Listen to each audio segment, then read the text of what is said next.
Doctor Sunita का कहना है, तारा आपकी नज़र में पितृसत्ता शब्द उपयुक्त है या पुरुष सत्ता शब्द अधिक सटीक है?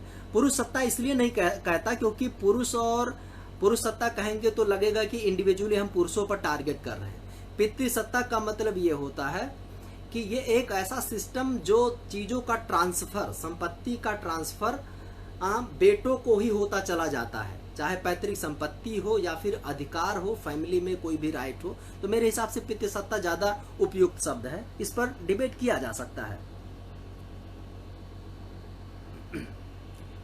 और पुरुष अपना प्रिविलेज क्यों छोड़ेंगे? मृदुला शुक्ला मैम, बिल्कुल, कोई भी प्रिविलेज आसानी से थोड़ी ना छोड़ना चाहता, इसीलिए उनको एहसास दिलाना पड़ता है कि आपका प्रिविलेज मेरे लिए तो घाटा है ही है, आपके लिए भी एक हिसाब से घाटा है। और अगर घाटा नहीं भी है आपका तो भी संविधान के तहत या मॉडर्न कानून जो बने हैं उसके तहत आपको मेरा हिस्सा तो देना ही पड़ेगा। आप अपने प्रिविलेज की वजह से ये नहीं कर सकते कि मेरा हिस्सा भी छीन लें। आप अपना प्रिविलेज लिए रहिए, लेकिन मेरी शर्त पर नहीं, मेरी आज़ादी मेरे अधिकार की शर्त पर नहीं। आप प्रिविलेज नहीं उठा सकते तो छोड़ना पड़ेगा। इसीलिए कई बार क्या होता है, आपको असर्ट करना होता, कानून बनाना पड़ता कई बार। कभी कभी क्या, ज़्यादातर टाइम प्रवचन से काम नहीं चलता, जागरूकता आने में थोड़ा टाइम लगता है। जब लोग एहसास कर लेंगे कि जेंडर इक्वालिटी के साथ जीना कितना सुंदर है। दरअसल लोगों को क्यों बुरा लगता है, पुरुषों को अपना प्रिविलेज छोड़ना क्यों बुरा लगता है? क्योंकि उन्हें लगता है कि औरतों को अगर दबा करके रखेंगे तो ज़्यादा बेहतर है, उन्हें सैडिस्ट खुशी मिलती है। ज़्यादातर जो पुरुष समाज है उसमें पुरुषों को सैडिस्ट खुशी सिखाएगी, वो सैडिस्ट हैं, उन्हें लगता है डोमिनेट करना ही अल्टीमेट खुशी है। नहीं, जेंडर बराबरी के साथ अगर आप जीते हैं अपने पार्टनर के साथ, किचन हो, घर हो, बाहर हो, समाज हो, कोई भी दोस्त हो, उसकी खूबसूरती ही अलग है। इस बात को विजुअलाइज ही ज़्यादातर लोग नहीं किए। जिन लोगों ने ये विजुअलाइज कर लिया कि जेंडर इक्वालिटी के साथ जीना ज़्यादा खूबसूरत है, वो अपने आप जेंडर इक्वालिटी की तरफ चले जाएंगे। वो प्रिविलेज छोड़ो, उस प्रिविलेज से कई गुना बेहतर है जेंडर इक्वालिटी के साथ जीना। दीपाली पंत ने कहा, मुझे लगता है सबसे पहले घरों से बदलाव की आवश्यकता है। जिस ढंग से परवरिश बच्चों पर खूब प्रभाव पड़ता है। बिल्कुल सही बात है, घर से जरूरी है, एक साथ सब जगह चलना चाहिए। घर में भी चलना चाहिए, समाज में भी चलना चाहिए, संस्थानों में भी चलना चाहिए। घर इसलिए कहा जाता है क्योंकि बच्चे का जो साइकोलॉजिकल डेवलपमेंट होता है, बच्चा शुरू में जब पैदा होता है तो उसे पता होता नहीं कि वो क्या है, मेल फीमेल तो हम टैग देते हैं ना, फिर उसके बाद स्त्री और मर्द, यानी मर्द और औरत तो हम बनाते हैं ना। तो चाइल्ड साइकोलॉजी पर अगर आपको बदलाव लाना है तो बचपन से, घर से ही शुरू करना पड़ेगा। इसलिए ज़रूरी है घर और स्कूल, ये दो जगहों पर युद्ध स्तर पर जेंडर सेंसिटिविटी सिखाने की ज़रूरत है। बाकी काम आसान हो जाता है। वैसे साइमल्टेनियस बुढ़ों को भी सिखाने की ज़रूरत है, प्रौढ़ों को भी सिखाने की ज़रूरत है जेंडर सेंसिटिविटी, जजों को भी, पुलिस को भी साथ में चलना चाहिए। ऐसा नहीं कि पहले यहाँ पहले वहाँ, हर जगह। हाँ, ज़्यादा ज़रूरी घर और समाज और स्कूल में है, मानता हूं मैं। गीता श्री मैम, सही कहा आपने, स्त्रियों के लिए हमेशा स्वच्छंदता की बात क्यों करते हैं? स्त्री स्वतंत्रता की बात करें तो उससे स्वच्छंदता का आरोप लगाकर डैमेज करने की कोशिश की जाती है। एक्चुअली ये आरोप है और ये लोग सोचते हैं कि ये तो स्वच्छंद हो चुके। नहीं, बाहर जाने का किसी का मन, इसमें स्वच्छंदता थोड़ी ना है। हमारी आज़ादी किसी के प्रति गिरवी थोड़ी ना है। हम बाहर जा रहे हैं तो ये स्वच्छंदता थोड़ी ना। स्वच्छंदता तो तब कही जाएगी ना कि मेरा मन कहे जिसको थप्पड़ मार दूं। अब ये स्वच्छंदता है कि हमारी जिम्मेदारी नहीं तो हम थप्पड़ मार दिए किसी को। तो स्वच्छंदता में बहुत क्लियर डिफरेंस है। इसमें पता नहीं क्यों लोग घाल मेल करते हैं, और जो घाल मेल करते हैं ज़्यादातर लोग शातिर होते हैं।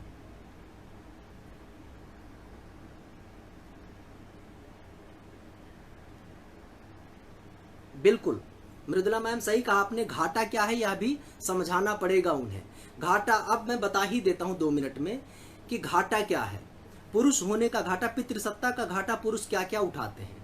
पितृसत्ता का घाटा पुरुष एक तरीके से नहीं, 1000 तरीके से उठाते हैं। पूरी लाइफ अगर आप देखें तो घाटा ही घाटा उठाता है। एक पुरुष जो पितृसत्ता को फॉलो करता है, अपने ही घर में 40 साल की उम्र होने पर अपनी पत्नी से ही प्रेम नहीं कर पाता, अपनी बेटी को ही वो प्यार से हग नहीं कर पाता। वो बचपन में ही मर्द में शामिल होने के लिए मूंछें छीलने लगता है, बाइसेप्स बनाने लगता है, मोटी आवाज में बात करने लगता है, ही मैन बनने लगता है, गुस्सा लाने लगता है अपने अंदर, एग्रेसिव होने लगता है, 30 मार खां बनने लगता है। वो समझता वायलेंस पहचान है, मैस्कुलिनिटी के चक्कर में पड़ जाता है। मैस्कुलिन बनने के चक्कर में क्या क्या पापड़ नहीं बेलता एक मर्द बनने के लिए, एक पुरुष क्या क्या नहीं करता है। तो एक घाटा नहीं, 1000 घाटा। ढंग का दोस्त तक तो बना नहीं पाता, इंफीरियरिटी कॉम्प्लेक्स में रहता है कि एक लड़की गर्लफ्रेंड बन जाए, एक गलती से बन गई तो एक को बढ़ा करके 20 कर देता है। आप समझ रहे हैं उस मनोविज्ञान को, कि वो इतना इंफीरियरिटी कॉम्प्लेक्स में है कि एक गर्लफ्रेंड जिंदगी में बन गई तो बता देता है जिंदगी में मेरी 20 गर्लफ्रेंड बनी। एक के साथ उसने सेक्सुअल रिलेशन बना लिया तो उसने बोला कि हम तो सैकड़ों के साथ किए हैं। इंफीरियरिटी कॉम्प्लेक्स में चला जाता है वो इंसान। और ऐसे और इस तरह का कॉम्प्लेक्स लड़कियों में भी डाला गया। ऑफ कोर्स उन्हें तो ज्यादा चुकाना पड़ता है, उन्हें तो पितृसत्ता का ज्यादा चुकाना ही पड़ता है। पर पीड़ा सुख, हाँ ये सही शब्द याद दिलाया गीता मैम, सैडिस्टिक प्लेजर, पर पीड़ा सुख, मुझे बहुत समय बाद ये सब पता चला। कानून के माध्यम से सामाजिक समानता आने में अभी कई 100 वर्ष लगेंगे, आपको ऐसा नहीं लगता? मृदुला मैम काफी हद तक सही है कि सामाजिक समानता आने में कई 100 वर्ष लग सकते हैं, ये बात सही है। 2-3 हजार सालों का जो सब इतिहास है हमारा, उसमें जो चीजें घर कर गई हैं उसमें संततियां लगती हैं बदलने में, समय लगेगा। हाँ कई 100 वर्ष नहीं लगेंगी, ये तो मैं मानता हूँ। मेरा मानना है कि अगले 60-70 सालों में स्थिति बहुत ज्यादा बदल जाएगी, इतना मेरा मानना है। कई 100 साल तो नहीं लगेंगे, क्योंकि पिछले 100 सालों में जितना बदलाव आ चुका है उससे ज्यादा तेज बदलाव अब हो रहे हैं, तो और कम समय लगेगा इतना बदलाव आने में। बाबा साहब अम्बेडकर ने किस प्रकार से जेंडर इक्वालिटी की बात की? एक ही बात आप कह दूंगा, हिंदू कोड बिल। सिंपल एक बात अगर जानते, हिंदू कोड बिल उन्होंने पास करवाने की जो कोशिश की थी, उस बिल को आप पढ़ लीजिए, आप समझ जाएंगे जेंडर इक्वालिटी की कितनी बड़ी बात उन्होंने की थी आजाद भारत में, वो भी कानूनी तरीके से। और संविधान बनाना अपने आप में बड़ी बात थी। लॉ मिनिस्टर के रूप में, इंडिया के पहले लॉ मिनिस्टर, विधि मंत्री के रूप में उन्होंने जो काम किया जेंडर इक्वालिटी पर, वो बहुत बड़ी बात है। ये बात तो महेंद्र जी, ये बात आप ज्यादा समझते होंगे, ठीक है। हिंदू कोड बिल के बारे में वही महेंद्र अभी जो मैंने बताया कि हिंदू कोड बिल अपनी उस फेज में लागू होना था, शायद उसमें परिस्थितियां नहीं थी, इसलिए उन्होंने इस्तीफा भी दे दिया अम्बेडकर साहब ने। और होना तो चाहिए था पास उसी समय, बात आज कुछ और हो जाती अगर उस समय पास हुआ होता। ये अनफॉर्चुनेट है कि उस समय शायद ये समाज नहीं तैयार था, उस समय के पार्लियामेंटेरियन नहीं तैयार थे, हम लोग तो उस समय बहुत आगे थे ही नहीं। आपको भी पता है बाल गंगाधर तिलक और मालवीय जैसे बड़े लोग भी जब शादी की न्यूनतम उम्र 10 से बढ़ा करके 12-14 की बात की जा रही, तब उन्होंने ही विरोध किया था। इतने बड़े फ्रीडम फाइटर्स लोग महिलाओं के खिलाफ थे एक हिसाब से देखा जाए तो क्या ही बात करें, 100 साल पुरानी बात करें तो बहुत खराब स्थिति थी हमारी। निवेदिता सही कहा, यहाँ पुरुष 1 कप चाय भी बना देते, पुरुष समेत स्त्रियां तारीफ के पुल बातें। एक्चुअली जो चीज नॉर्मल होना चाहिए वो चीज हम लोग इस वाले स्थिति में देखते हैं, और ये एक्चुअली दिक्कत वाली बात है। ये एक बच्चे के साथ खेलता हुआ पुरुष कितना हैंडसम है, कितना सेक्सी है, नहीं भाई, बहुत नॉर्मल बिहेवियर है वो, उसको हमें नॉर्मली लेना सीखना होगा। आप किचन में काम करके देखिए, घर के काम शेयर करके देखिए, आपको मजा भी आएगा, कहने की भी जरूरत नहीं पड़ेगी, जिंदगी खूबसूरत रहेगी। तो बिल्कुल सही कहा आपने।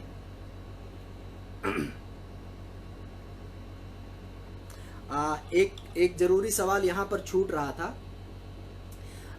दीपेंद्र सिंह ने एक सवाल पूछा था, बच्चों को कितनी स्वतंत्रता दी जानी चाहिए और कौन तय करेगा कि बच्चों को क्या करना चाहिए क्या नहीं करना चाहिए, शादी के मामले में पार्टनर चुनते समय खास करके।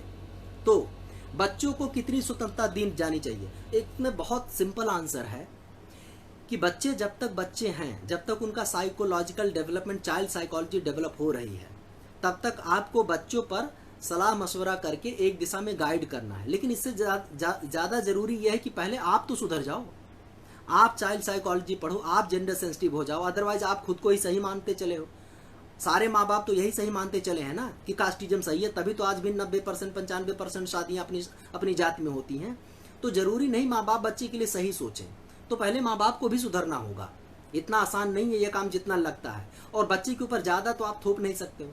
ऐसा तो नहीं कि बच्चे को सलाह दे सकते हो कि ये अच्छी बात है, बच्चे को मार पीट नहीं सकते हो, कंट्रोल नहीं कर सकते हो, आप कंट्रोल मत करिए। बच्चा खुद से ये सीखे कि ये काम गलत है, ये काम सही है, ये काम अनैतिक है, ये काम नैतिक है, उसको सिखाइए, उसको टेम मत कीजिए। वो पशु नहीं है, हस्बेंड्री मत करिए, ठीक है, एनिमल हस्बेंड्री की तरह मत ट्रीट करिए।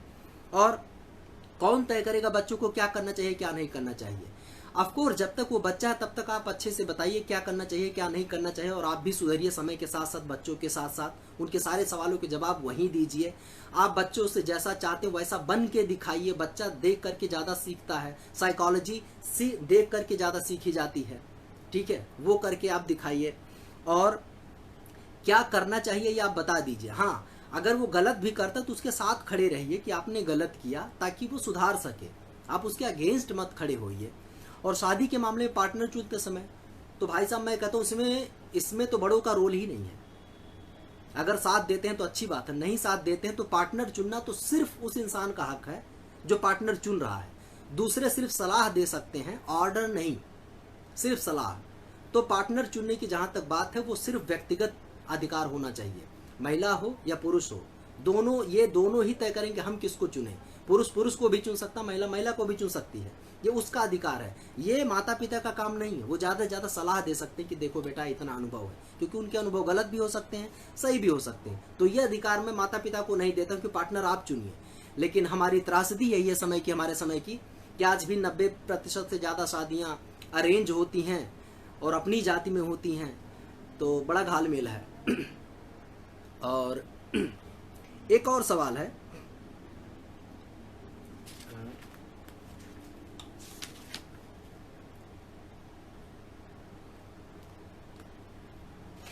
हाँ, कुछ एक मिथ की बात कर लेते हैं, थोड़ी देर और बोलेंगे हम कि फेमिनिज्म कपड़ों से, मेकअप से या उपभोग, खास चीज उपभोग करने से तय नहीं होता। फेमिनिस्ट की शक्ल आप दिमाग में ये मत याद करिए कि उसके छोटे बाल होंगे, सिगरेट पीती होगी, दारू पीती होगी, बहुत बोलती होगी और सैड फेस होगा, गुस्सालू झगड़ालू फेस होगा। ये सब बहुत फर्जीवाड़ा है। ये कोई भी ऐसा हो सकता है, इसके आधार पर फेमिनिज्म जज नहीं होता। फेमिनिज्म एक्शन से जज होता, अपनी लाइफ किस तरह से आप जी रहे हैं इससे जज होता है।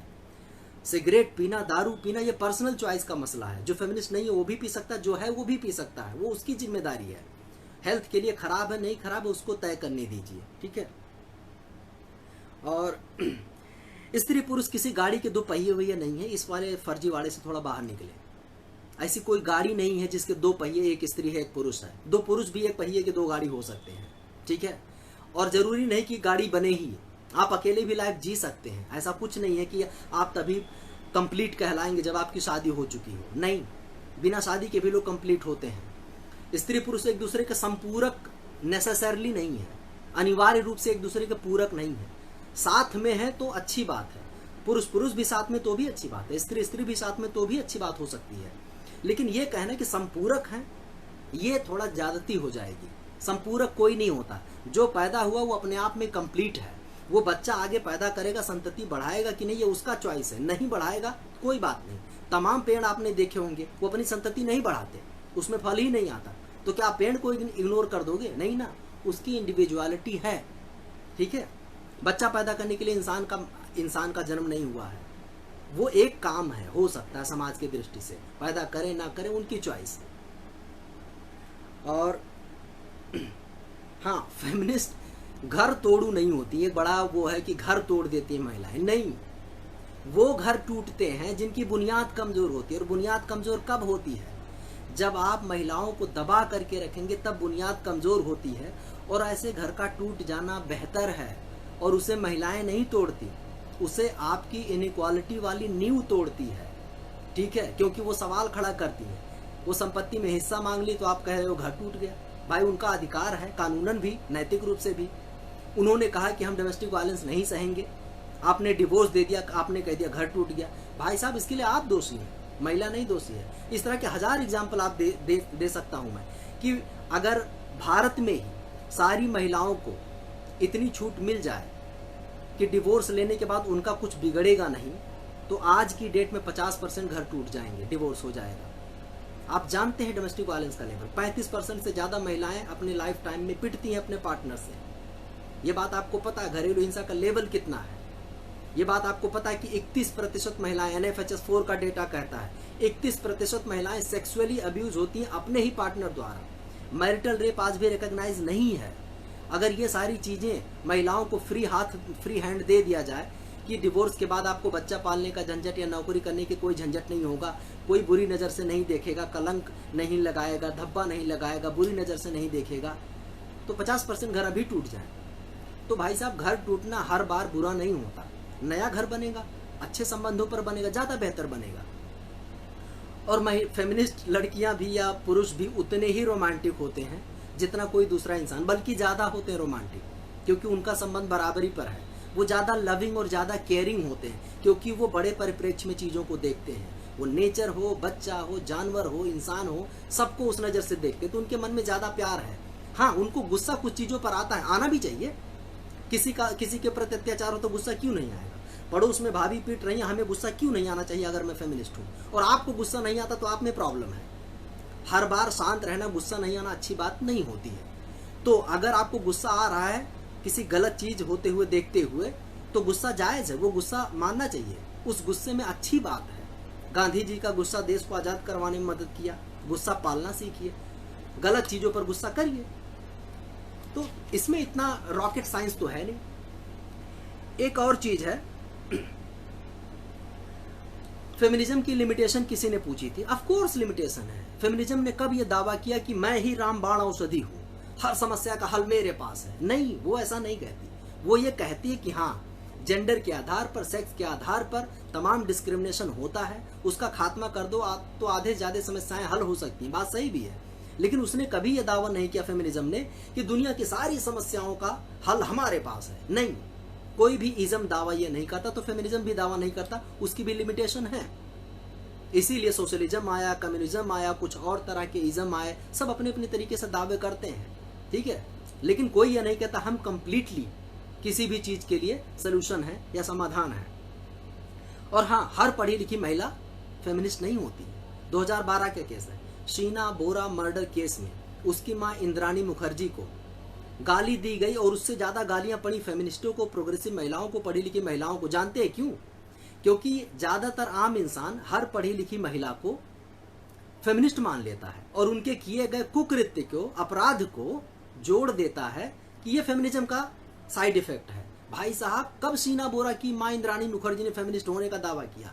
गलत तो कोई भी कर सकता, महिला भी करे, पुरुष भी करे, कोई भी कर सकता है। गलत गलत है, ठीक है। तो पढ़ी लिखी महिला फेमिनिस्ट नहीं होती है, गांव की महिला भी फेमिनिस्ट हो सकती है। सावित्रीबाई फुले फेमिनिस्ट थी, मीराबाई फेमिनिस्ट थी मेरे हिसाब से। तमाम आदिवासी महिलाएं फेमिनिस्ट हैं, बिना टैग लगाए, ठीक है। तो इस भ्रम से बाहर निकलिए। हर पढ़ी लिखी महिला, हर आवाज उठाती महिला को फेमिनिस्ट मत घोषित कर दें। और जो है वो दावे के साथ कह रही है तो उसकी बात सुने, वो सही बात भी कह सकती है और ज्यादातर टाइम कह ही रही होती है। पुरुष भी फेमिनिस्ट होते हैं जितनी महिलाएं, और एक नाम ने हजारों नाम गिनवा सकते हैं कि महिलाओं के साथ पिछले 200 सालों में पुरुषों ने महिलाओं से कम संख्या में महिलाओं के लिए नहीं लड़ा है। कोई भी फेमिनिस्ट हो सकता है, महिला, पुरुष, LGBTQ कम्युनिटी, कोई भी फेमिनिस्ट हो सकता है। फेमिनिस्ट एक समझ है, एक नजरिया है, उसके लिए स्त्री पुरुष होने का वो नहीं है। हाँ, ये है कि आप बीती महिलाएं भोगती हैं तो वो फेमिनिस्ट बनती हैं, तो बात में कुछ और दम होती है, ठीक है। जब दलितों की बात दलित करे तो ज्यादा दम होता है, ठीक है। आदिवासियों की बात आदिवासी करे अपनी बात, समस्याओं की बात, तो उसमें दम होता है। इस बात का ध्यान रखा जाना चाहिए। और हाँ, फेमिनिज्म कभी नहीं कहता कि सारे पुरुष गलत होते हैं। कभी किसी फेमिनिस्ट ने नहीं कहा कि सारे पुरुष गलत होते हैं, न कभी ये कहा कि सारी महिलाएं सही होती हैं। ऑल मेन आर डॉग्स, ये फालतू का चीज कहां से निकला? कब किस फेमिनिस्ट ने कहा कि ऑल मेन आर डॉग? कभी किसी ने नहीं कहा। ये जो एंटी फेमिनिस्ट है उन्होंने खुद से ही बना लिया। All men are dogs, not all men. जब हैरेसमेंट का केस लगता है मीटू, तो नॉट ऑल मेन चलाने लगते हो। तो ये चीजों से थोड़ा सा बाहर निकलो, ठीक है। और हाँ, फेमिनिज्म पुरुषों का कुछ नहीं छीनता है। फेमिनिज्म सिर्फ बात करता है कि महिलाओं को एक इंसान के बतौर उनका ही अधिकार आप दे दो जो आपने छीन रखा है, प्रिविलेज के रूप में भी और वैसे भी छीन रखा। बस वही मांगती है, आपका कुछ नहीं मांगती, यानी पुरुषों का कुछ नहीं मांगती, वो सिर्फ अपना मांगती है। इसमें गलत क्या है? तो फेमिनिज्म पुरुषों के अगेंस्ट तो बिल्कुल नहीं, बल्कि पुरुषों के लिए भी है। जब महिलाएं आगे बढ़ेंगी, प्यार होगा, जेंडर इक्वालिटी होगी, तो पुरुषों को भी उतना ही फायदा होगा।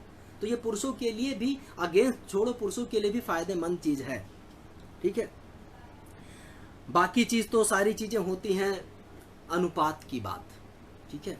कुछ और सवाल ले लेते हैं, उसके बाद थोड़ी देर में हम खत्म करेंगे। निवेदिता ने कहा हमारे देश में जेंडर इक्वालिटी में बहुत समय लगेगा, बात तो सही है।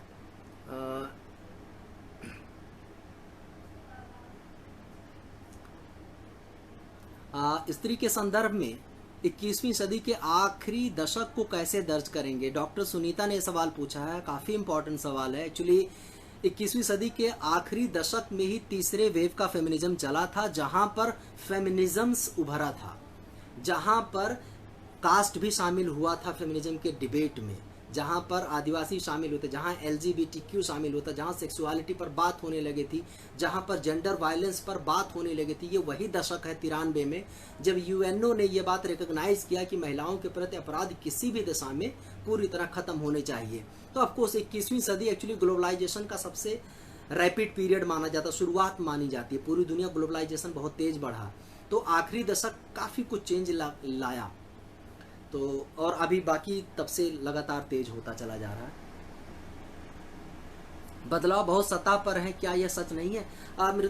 मृदुला मैम सही बात है, बदलाव तो बहुत कुछ सतह पर है, बहुत कुछ गहराई में भी बदल रहा है, लेकिन सतह पर ज़्यादा है। अब डिबेट हो रहा है, ये अच्छी बात है, तो गहराई जल्दी से आएगी।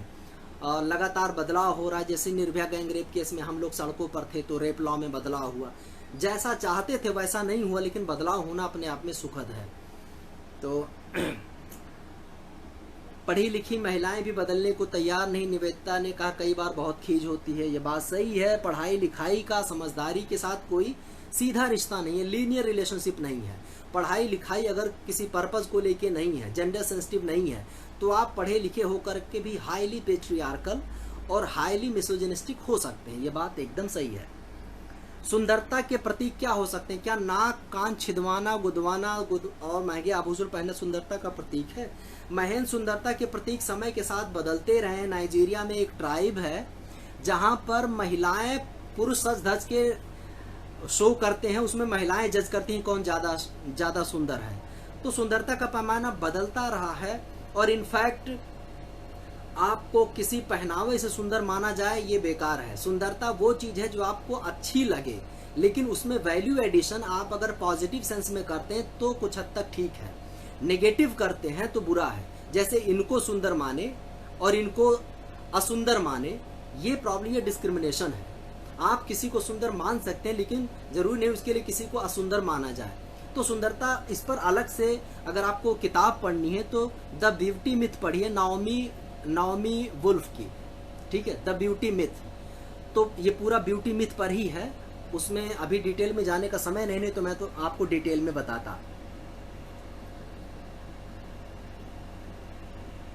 और क्या ईश्वर की सत्ता में विश्वास करने वाले लोग भी फेमिनिस्ट हो सकते हैं? महेंद्र जी, बहुत जरूरी सवाल है, बहुत लंबा डिबेट हो सकता है इस पर, लेकिन हाँ बिल्कुल मान सकते हैं। ईश्वर की सत्ता में यकीन करना नहीं करना कई तरीके से आपको लिमिटेड कर सकता है, मैं मान सकता हूँ, ठीक है, साइकोलॉजिकली।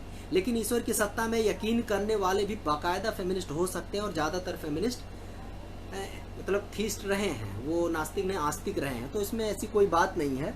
हाँ, मेरा मानना है, मैं नहीं मानता हूँ तो मेरा मानना भी है, कभी बहुत डिटेल में बात हुई तो मानता हूँ कि ईश्वर की सत्ता में यकीन करने पर कुछ प्रॉब्लम कहाँ आती है, ये बाद में कभी बात करेंगे। बिल्कुल जस्मीन, रोमांटिक ज़्यादा हो सकते हैं फेमिनिस्ट। रिजवान ने पूछा आधुनिक भारतीय समाज में फेमिनिज्म की विचारधारा को कितना समर्थन मिलता है? काफ़ी समर्थन मिलता है। आज ऐसा कोई सब्जेक्ट नहीं है रिजवान, आप मेरे स्टूडेंट रहे हो और बहुत एक्टिव रहे हो, कवि भी हो, शायर भी हो। आज की डेट में ऐसा कोई सब्जेक्ट नहीं बचा है जिसमें फेमिनिस्ट पर्सपेक्टिव से उसका इवेल्युएशन ना होता हो। फेमिनिस्ट अप्रोच ही अलग निकल चुका है शोध प्रविधि के रूप में। तो फेमिनिस्ट पूरा पर्सपेक्टिव इतना ज़्यादा इंपॉर्टेंट है कि कोई बचा नहीं सकता। और फेमिनिज्म की वजह से ही जेंडर स्टडीज, विमेंस स्टडीज शुरू हुआ है। ये फेमिनिज्म की ही देन है, तो अलग सब्जेक्ट ही बन चुके हैं, जेंडर सेंसिटिविटी हो रही है। तो बिल्कुल फेमिनिज्म की विचारधारा को बहुत ज़्यादा समर्थन मिलता है। हाँ, विरोध भी उसी हिसाब से होगा, जाहिर सी बात है, लेकिन अब बढ़ा है। तो सत्ता का चरित्र होता है डोमिनेट करना, तो ये बात तो काफ़ी हद तक सही भी है। तो ये था, मुझे लगता है कि आज इतना एक्सप्लिसिटली हमने बताया। और एक आखिरी एग्जाम्पल दे करके मैं ख़त्म करना चाहूँगा। वो एक एग्जाम्पल है निवेदिता मेनन की किताब से, सीइंग लाइक अ फेमिनिस्ट से। बड़ा अच्छा उदाहरण है कि कोई अनब्याही, बिना ब्याही लड़की अगर प्रेग्नेंट हो जाए तो उससे एक सवाल पूछा जाता है। वो सवाल कितना खतरनाक हो सकता है, कितना बड़ा हो सकता है, आप सोचिए। किसका बच्चा है? ये अकेला सवाल कैसे आप देखेंगे? किसका बच्चा है कहने का मतलब आप जानते हैं कि तुम बिना शादी के किसके साथ सेक्स करवा आई आप, जो कि अनैतिक है, जो कि समाज में मान्य नहीं है। वो बच्चा किसका है? मतलब बच्चे का निर्धारण पुरुष करता है, जो 2 मिनट में सेक्स करके स्खलित होकर के जिसके पेट में है, वो नहीं तय कर रही कि मेरा बच्चा है। समाज ये सवाल पूछते हुए पूछना चाहता है किसका बच्चा है, यानी कि वो किस कास्ट का है, किस धर्म का वो पुरुष है, कितनी उम्र का है, वो शादीशुदा है कि नहीं है। ऐसे तमाम चीजें इसमें छिपी हुई हैं। अब इसका आंसर तो एक होना चाहिए। लड़की को सीधे कहना चाहिए मेरा बच्चा है। सवाल का उत्तर बस यहीं खत्म हो जाना चाहिए, लेकिन खत्म नहीं होता, क्योंकि वो बिना ब्याही माँ के पेट में बच्चा शादी की पूरी संरचना को तोड़ता है, पूरे पेट्रियार्की पर क्वेश्चन कर देता है, कास्टिज्म पर सवाल खड़ा कर देता है, दहेज पर सवाल खड़ा कर देता है, धर्म पर सवाल खड़ा कर देता है, इंटर कास्ट मैरिज पर सवाल कर देता है, पूरी नैतिकता पर सवाल कर देता है, माता पिता या घर वालों के सब कुछ तय करने के अधिकार पर सवाल कर देता है। तो इस सवाल के साथ मैं अब विदा लेना चाहूँगा, और कोई और सवाल अभी आ नहीं रहा है, तो थैंक यू सो मच। और कोई सवाल हो तो आप फेसबुक पर ऐसे ही आकर के पूछ सकते हैं, वहाँ आकर के मैं कमेंट में जवाब दे दूँगा। Thank you so much, thank you so much.